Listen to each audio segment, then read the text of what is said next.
Welcome to an introduction to homeschooling in New Hampshire with Granite State Home Educators. My name is Michelle Lavelle and I'm the director of GSHE. Thank you for watching our videos. In this first part, we'll give a brief overview of what homeschooling is and why families often choose this. And we'll talk about the very simple requirements in New Hampshire. That's the notification, portfolio, and the annual assessment. We think it's important to provide some context for who we are at GSHE. These are our guiding principles that help us focus on what to do and how to do it. And I believe you'll see these principles reflected in our website, our videos, and our interactions on social media. Families choose educational options for a wide variety of reasons, but it comes down to these common themes: religious environment and instruction, better academics, the values, and individualized time in smaller classes. This is according to an EdChoice survey in 2016. Families specifically choose home education for very, very similar reasons. These were the top common reasons according to this particular survey in 2021. Regardless of what's brought you to GSHE, we're glad you found us, and we support all homeschoolers regardless of what your reason is for choosing this option. If I had to summarize homeschooling in one word, it would be freedom. In New Hampshire, we have the freedom, we have the autonomy, the flexibility to create a fully customized learning plan and environment for our children. We're able to do that, and we'll discuss what that means and how it's achieved in our subsequent time in this video and in other videos. But freedom, it summarizes it really well. Families have always had this power here in New Hampshire for long time, 30 plus years. And I think families are realizing that this really is a viable option for many people now. And here at GSHE, we're here to help you along your journey. Home education is defined in our statute and our education rules. You can reference them here. You'll also be able to find them on our website. It applies to children once they are 6 years old by September 30th of the current school year until they reach age 18. It is our compulsory law. There is RSA 193.1. In New Hampshire, home education is a series of subjects very broadly defined, like science, math, reading, writing, exposure and appreciation of the arts, and so on. But it's not annual, it's at some point along the child's grades 1 through 12 learning years, and we have great flexibility to how to have that happen, the what, the where, when, and how. There is no requirement at all to replicate school at home. We don't have to match the scope and sequence for grades. We don't have to match the calendar year, this academic school day, number of days for an academic year. None of that. Families really can completely customize the what, when, where, and how for their child's learning. The legal requirements in New Hampshire boil down to three broad things: the notification, the portfolio, the assessment, and it's really very simple. We'll go into depth in just a moment here. You can follow along on our website, granitestatehomeeducators.org, in the Where to Begin section. The notification is when you file and declare your child to be a home educated student. You do it one time per child, either when they reach school age or at any point in the school year, but you must file this notification within 5 days.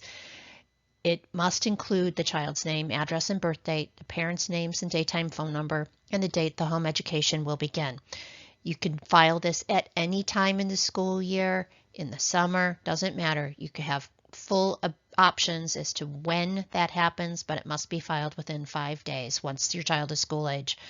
You can also send this notification to what we call a participating agency. It would be your local SAU office superintendent, could be a private school anywhere in the state that offers this service, or the New Hampshire Department of Education. There are pros and cons with each of these choices, and we have that on our Where to Begin page, so you can decide what is the best option for your family.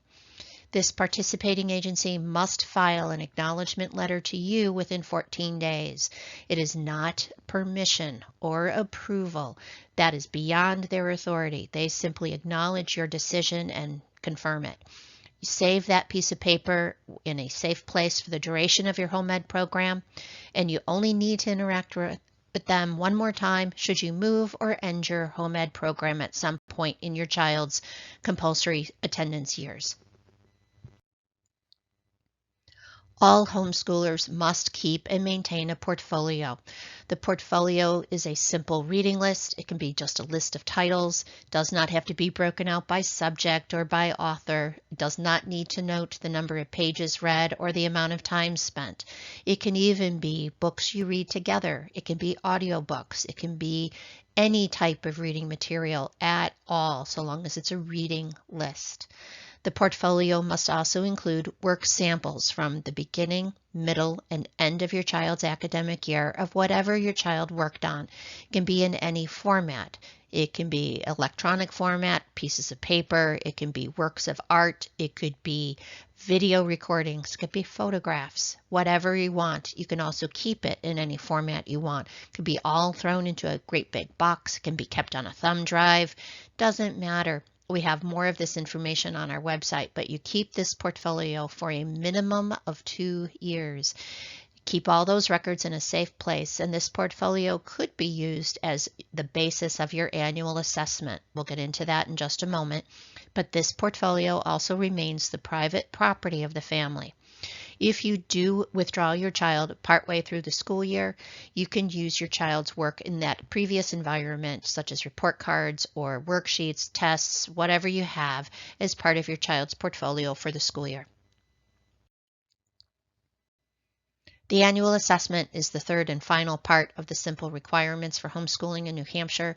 The annual assessment is designed to show your child's individual progress commensurate with age, ability, and/or disability. It is not a universal threshold or achievement that must be noted in the course of the year. There isn't a single test or exam or evaluation to determine whether or not your child progresses on to the next grade level or work material. That is up to you, but the annual assessment must show your child's progress, individual progress. You can use 3 broad categories to make that determination. You can use your choice of a standardized test. You could have a teacher evaluation done by the teacher of your choosing, or you could have a mutually agreed upon method, something else that your participating agency agrees to in advance. We explore this, provide links and more resources for you on our website. Regardless of your annual assessment, there is no specific due date, and it does not get submitted to your participating agency. You keep this as part of your child's portfolio for those 2 years, and you're good to go.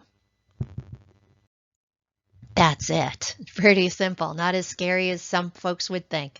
So we hope you'll consider joining GSHE. It's totally free. By joining, that simply means that you've subscribed to our newsletter or join one of our many social media groups. These are all the range of services and supports we provide to the homeschool community through our website, our social media, and our videos. So we hope you'll consider joining GSHE. There's our website, granitestatehomeeducators.org. Thank you for watching this Intro to Homeschooling video. We hope this answers most of your questions, but in case there are a few more that you want to reach out, please do. There's our email. We are on various social media accounts. You can find us, and you can always reach us through our website too. Thank you for watching.